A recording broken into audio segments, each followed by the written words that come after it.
Attention, tout ce que je vais dénoncer dans cette vidéo est complètement réel, étant donné que tout ce qui se passe autour de ce créateur de contenu est vraiment horrible. J'ai des screens, des preuves et j'ai même quelque chose des médias. Parce qu'aujourd'hui, on va parler du cas de Sandy Family. Et bonjour à tous et dorénavant, j'espère que vous allez bien. Avant toute chose, n'hésitez surtout pas à mettre un like, de vous abonner à la chaîne YouTube et d'activer la cloche pour ne rater aucune vidéo. Car aujourd'hui, rien n'est fake et ça, je vous le promets. Et d'ailleurs, je vais dénoncer les agissements de Sandy Family. D'ailleurs, prenez les popcorn, prenez également votre chocolat chaud, comme dit Riku-sama Théorie. Et sur ce, moi je vous embête pas plus, car aujourd'hui on va parler du cas très dangereux de Sandy Family. Cette vidéo va être sucrée salée et ça fait un mois que j'ai pas sorti de vidéo. Donc s'il vous plaît, likez et abonne-toi, c'est hyper important, ça me soutient, donc on y va. Tous les comptes de la Sandy Family en 2024. Donc sur ce compte TikTok, je vais vous montrer tous mes comptes TikTok, la famille, en une seule fois pour pas que vous vous trompez à vous abonner à d'autres comptes qui ne m'appartiennent pas, comptes fans, comptes fake ou des comptes qui essayent de me nuire, etc. Donc en une vidéo, je vais vous montrer tous mes comptes, c'est parti. Alors déjà chez ce compte là, la famille, où je suis actuellement en train de faire la vidéo, donc 834 000 abonnés, ce compte m'appartient bien, la famille, il faut le savoir.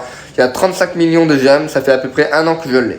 Donc n'hésitez pas à regarder les vidéos complètes parce que sinon vous n'allez pas voir tous mes comptes TikTok. J'ai aussi ce compte TikTok là, c'est mon deuxième plus grand compte à 373 000 abonnés actuellement. Donc c'est bien aussi mon compte. Après j'ai un troisième compte à 284 000 abonnés, 6,7 millions de j'aime. Donc ce compte m'appartient bien aussi mais je suis plus trop actif dessus. Donc c'est pour ces raisons là que vous voyez plus trop ce TikTok dans les pour toi. Et puis là, c'est mon tout petit compte Sandy Thierry Nouveauté à 93 900 abonnés. Donc généralement, c'est sur ce compte-là où je suis le plus actif. Je pense que ça se voit niveau vues, 280 000 vues, 520 000 vues. Donc je suis le plus actif sur ce compte-là.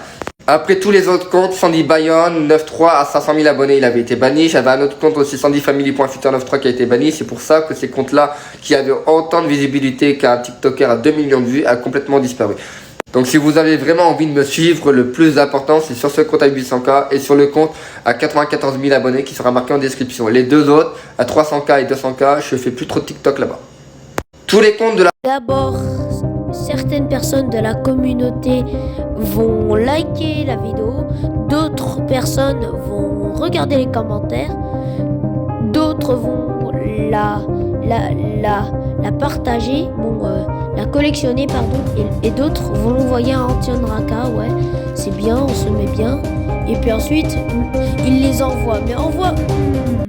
Voici ce qui lui était reproché. Alors selon Radio 8 Ardennes qui a assisté au procès, Sandy Family se sentait persécutée depuis 6 mois par des gens qui chaque soir klaxonnent devant chez lui réveillant son bébé. Le TikToker menace de la part de ses prétendus klaxonneurs. C'est dans ce contexte que le 1er août 2024, un jeune conducteur klaxonne pour faire fuir un chat qui se trouve au milieu de la route. Sandy, fortement alcoolisé, sort alors de chez lui armé d'un suivant et insultant le conducteur en criant « Le conducteur s'enfuit mais Sandy le suit jusqu'à son domicile. Les deux hommes en viennent aux mains et le TikToker le endroit du corps, notamment la poitrine. 2 jours plus tard, la sœur et le beau-frère de la victime se rendent au domicile de Sandy Family pour s'expliquer suite à l'agression. Sandy sort avec et donne un coup à la hanche du beau-frère qui parvient à le désarmer et à jeter l'arme au loin. Sandy continue d'agresser l'homme de manière très violente, le laissant à terre, le visage en sang et les yeux tuméfiés. Selon la justice, la victime a failli perdre un œil et a été gravement blessée, entraînant 12 jours d'incapacité totale de travail. On précise que le père de lui aussi portait des coups lors de l'agression. Pour ces faits, Sandy et son père étaient poursuivis pour violence volontaire commise en réunion avec usage d'une arme. Selon le Parisien, Sandy, 23 ans, a été condamné à 4 ans d'emprisonnement, dont 1 an assorti d'un sursis probatoire pendant 2 ans. Son père a lui été condamné à 18 mois de prison, dont 9 avec sursis. Sandy et son père doivent également verser 10 000 € au beau-frère agressé et ont interdiction d'entrer en contact avec la victime. Le Parisien précise que Sandy était également jugé pour une autre agression sur un conducteur datant également du 23 juin 2024. Pour rappel, Sandy Family est un créateur de contenu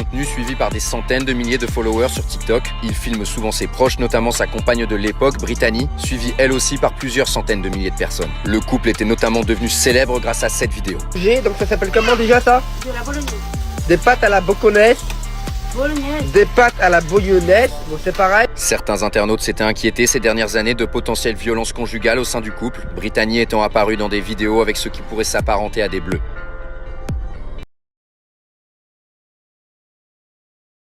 Des premières raisons qui a fait face à Sandy Family, qui a un peu vrillé, c'est l'alcool.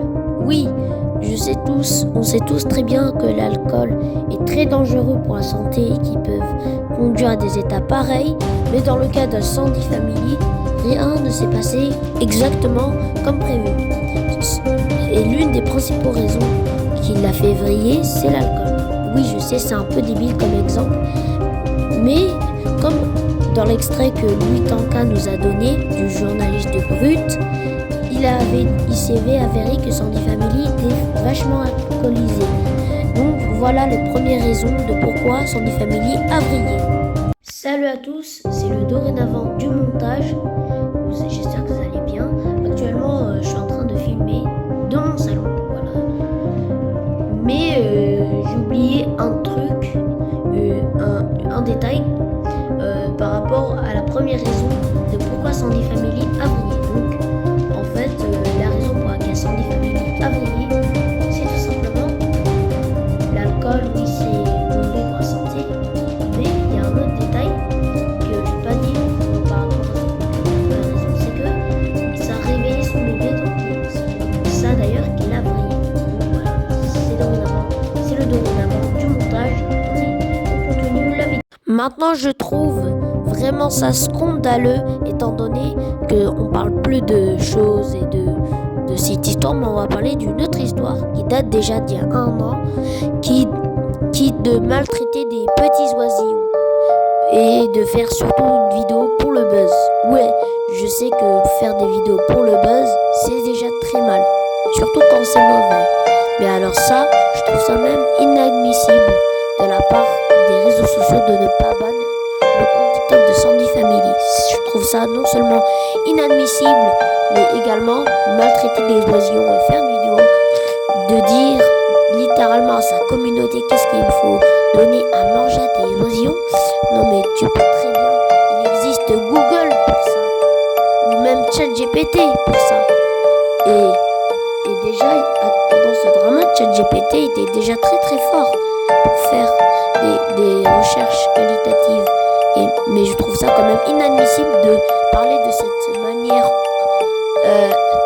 de sa manière de parler comme ça à sa communauté. Je trouve ça un peu inacceptable, voire inadmissible, de parler comme ça à sa communauté et de demander des choses. Par exemple, de donner à manger des oisillons, ça c'est bien, et c'est très très bien de sa part, mais il existe Google pour ça, et même ChatGPT. Tu peux très bien demander à ChatGPT ou à Google qu'est-ce qu'il faut donner à manger des oisillons, plutôt que de demander à sa communauté juste en faisant une vidéo. Il est en mode vétérinaire et je trouve ça même très inacceptable. Il est en mode vétérinaire. Il est en mode vétérinaire, en mode il faut soigner ceci, cela, mais t'es pas un vétérinaire. Limite, c'est même un peu de l'irrespect envers les animaux. Je trouve ça un peu dommage d'en arriver là. Mais le pire n'est même pas encore produit, étant donné que parler de oisillons, c'est très scandaleux. Mais de là à demander littéralement à la communauté dans les commentaires de ce qu'il faut donner à manger, mais c'est même pas de la maltraitance. Fais une recherche Google ou demande à ChatGPT, puis ils vont directement te répondre. Et malheureusement, il y a certaines personnes naïves qui vont écrire tout et n'importe quoi. Et ces personnes naïves sont très très naïves. Faites attention. Et ça, malheureusement, Sandy Family le sait. Tout ce qu'il veut, c'est plus de buzz. Et ça, malheureusement, il le sait très bien. Tout ce qu'il veut, c'est plus d'argent.